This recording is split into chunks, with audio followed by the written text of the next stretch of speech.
जय हिंद। मैं एडवोकेट अनुराग प्रताप सिंह और मैं क्रिमिनल डिफेंस लॉयर हूं और मैं इंदौर जबलपुर हाई कोर्ट में प्रैक्टिस कर रहा हूं, साथ ही साथ भोपाल सेशन डिस्ट्रिक्ट कोर्ट में भी।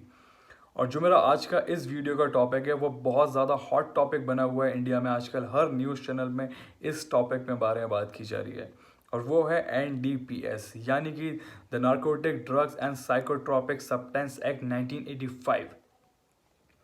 बहुत सारे लोगों ने मुझसे सवाल किया था कि सर हमें NDPS के बारे में प्रॉपर नॉलेज ही नहीं है, हमें नहीं पता यदि हम NDPS एक्ट में दोषी पाए जाते हैं तो हम किस प्रकार उस एक्ट से डील कर सकते हैं, हम किस प्रकार अपनी बेल करा सकते हैं यदि हम NDPS एक्ट में दोषी पाए जाते हैं। तो यही सारी जानकारी दूंगा मैं आज आपको इस वीडियो में। तो चलिए शुरू करते हैं आज का यह वीडियो।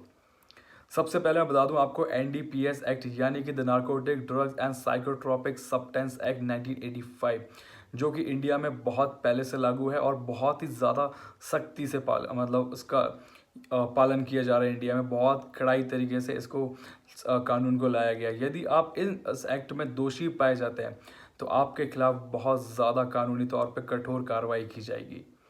सपोज करिए कि आपने 10 ग्राम या 5 ग्राम या 2 ग्राम आपने कोई सा भी ड्रग्स कंटेन आपने लिया हुआ है तो वो आपका पर्सनल यूज़ के अंदर आ जाएगा। उस केस में आपको अगर दोषी पाए जाते हैं, यदि आपने 5 ग्राम या 10 ग्राम आपने ड्रग्स इनटेक किया है तो आपको उस एक्ट में अगर आप दोषी पाए जाते हो तो आपको 10 साल की सज़ा या फिर 10,000 का जुर्माना या फिर दोनों भी लगाए जा सकते हैं।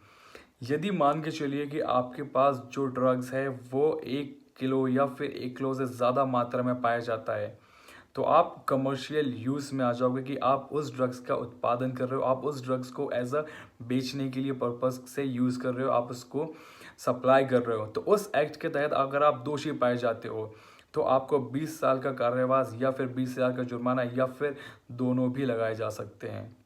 इंडिया में जो एक्ट लागू है वो 3 कैटेगरीज में डिवाइडेड है, जैसे कि LSD मिथ जो आते हैं फिजियोट्रॉपिक साइकोट्रॉपिक सब्सटेंस के अंदर साइकोट्रॉपिक सब्सटेंस में आता है आपका LSD और मिथ।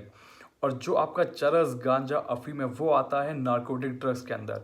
और तीसरा जो आता है जो मिक्सडेबल कंपाउंड रहता है, जो मिक्स करके बनाए जाते हैं, जो दो ड्रग्स को आपको आपस में मिला के जो ड्रग्स बनता है वो कहता है कलेक्टेबल सब्सटेंस, वो आता है कलेक्टेबल सब्सटेंस कैटेगरीज में। तो ये 3 कैटेगरीज में इंडिया में ड्रग्स को डिवाइड किया गया है।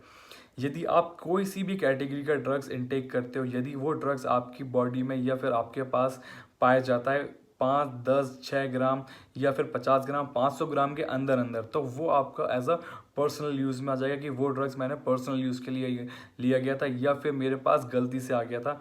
तो उस एक्ट में अगर आप दोषी पाए जाते हो तो आपको 10 साल की सज़ा है, उसमें 10,000 का जुर्माना है या फिर दोनों भी हो सकते हैं। और इस कैटेगरी में आपको बेल मिल सकती है।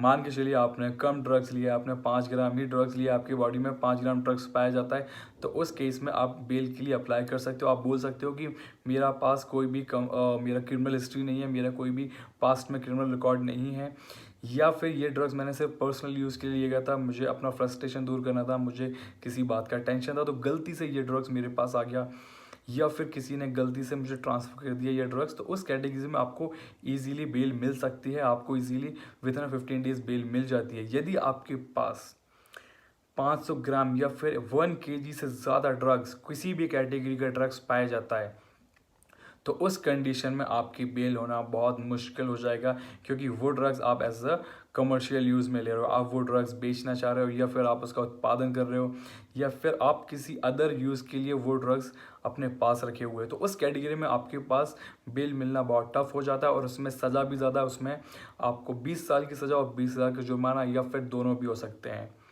तो मैं सभी से ये निवेदन करूंगा जो ये मेरा वीडियो देख रहे हैं कि आप ऐसे नशीले पदार्थ जो LSD मेथ अफीम गांजा जो भी कलेक्टेबल कंपाउंड जो भी सब्सटेंस हैं इनका सेवन कभी ना करें। इन चरस गांजा अफीम से हमेशा दूर रहें। इनका सेवन अगर आपके पास सामने कोई करता है तो आप उसको भी समझाएं कि इन सारे पदार्थों से दूर रहें, क्योंकि ये पदार्थ आपके लिए बहुत ज़्यादा हानिकारक हैं। तो मैं आशा करता हूँ आप कभी भी इन पदार्थ का इस्तेमाल नहीं करेंगे और जो मैंने आपको जानकारी दी है वो जानकारी आपके लिए लाभदायक होगी।